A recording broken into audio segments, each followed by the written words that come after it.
ربیع الاول شریف کا مہینہ آنے والا ہے۔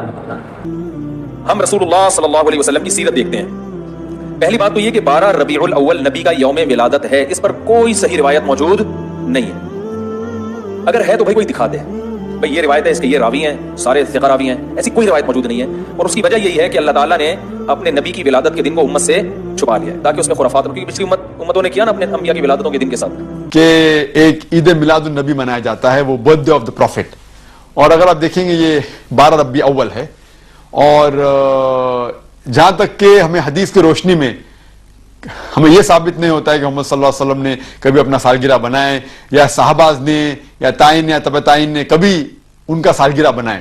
تو جب محمد صلی اللہ علیہ وسلم نے کبھی کہا نہیں کہ میرا سالگرہ بناؤ، یا کبھی صحابہ نے نہیں بنائے، اور اگر آج ہم ان کا سالگرہ بناتے تو یہ بدعت ہو جاتا ہے۔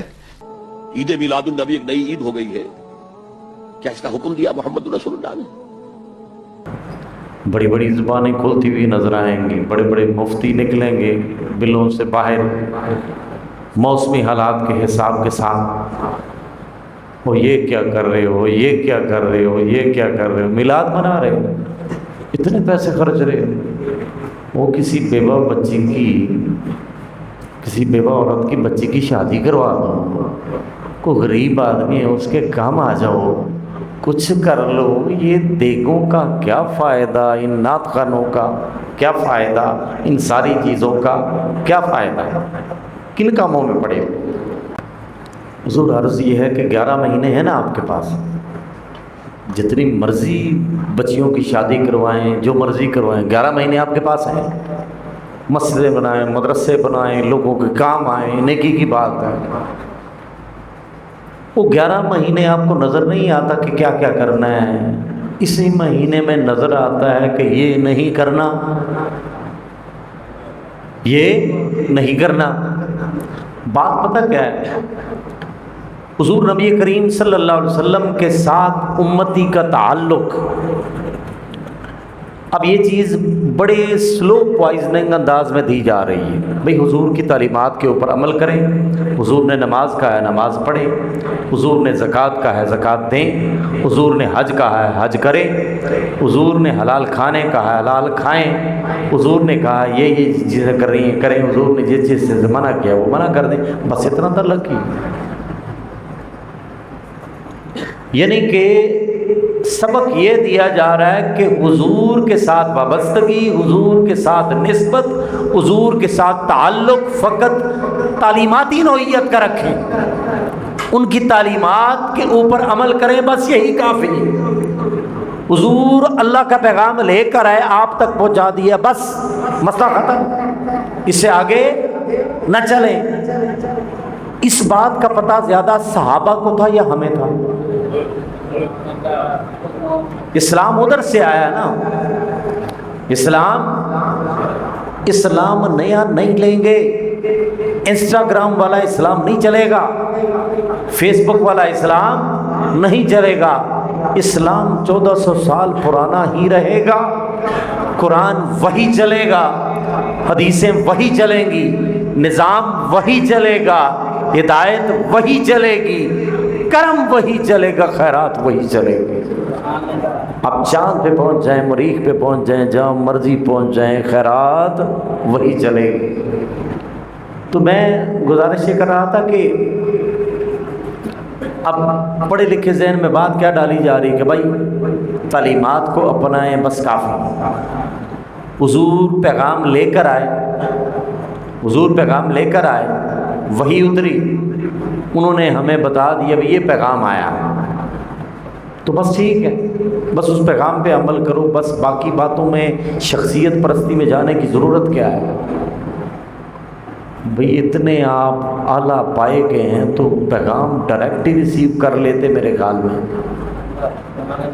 سوچنے والی بات ہے۔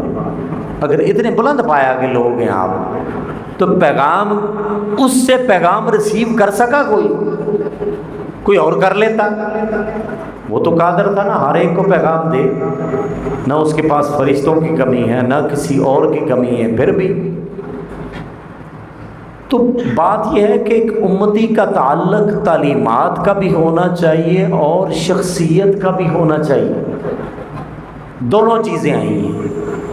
قرآن پہلے آیا یا محمد مصطفیٰ پہلے آئے؟ قرآن پہلے آئے یا حضور پہلے آئے؟ سرکار پہلے آئے نا، بعد میں قرآن آیا. پہلے ذات آئی پھر تعلیمات آئی، پہلے ذات آئی پھر تعلیمات آئی. ذات کو پیچھے، تعلیمات کو آگے.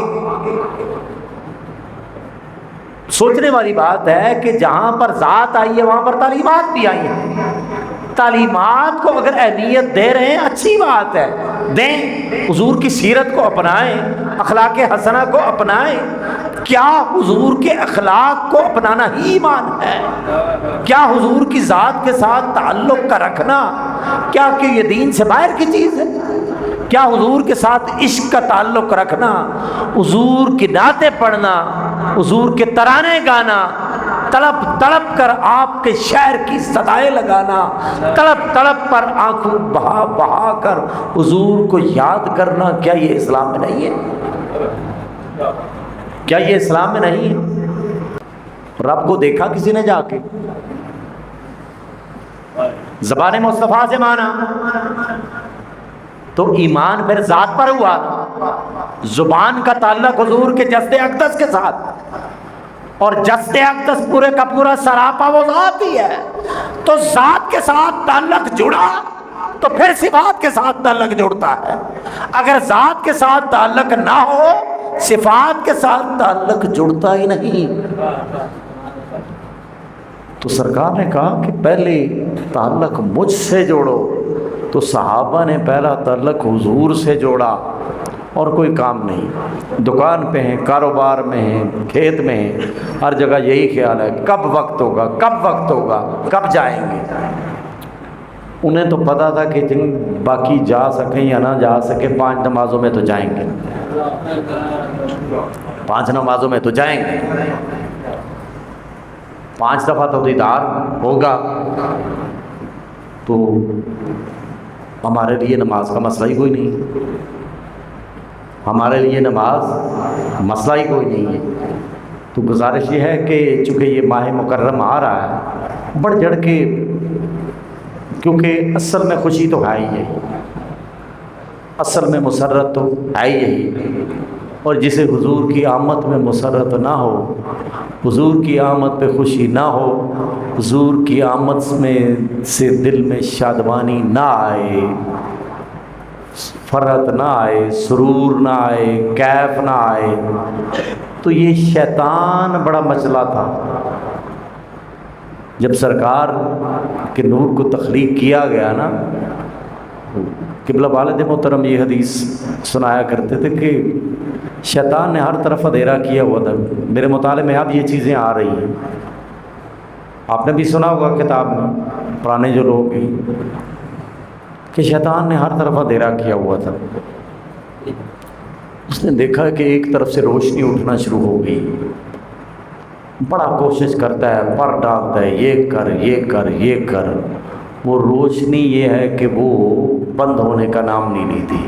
آہستہ آہستہ آہستہ آہستہ مکہ مکرمہ، مدینہ طیبہ، کل کائنات میں روشنی ہی روشنی.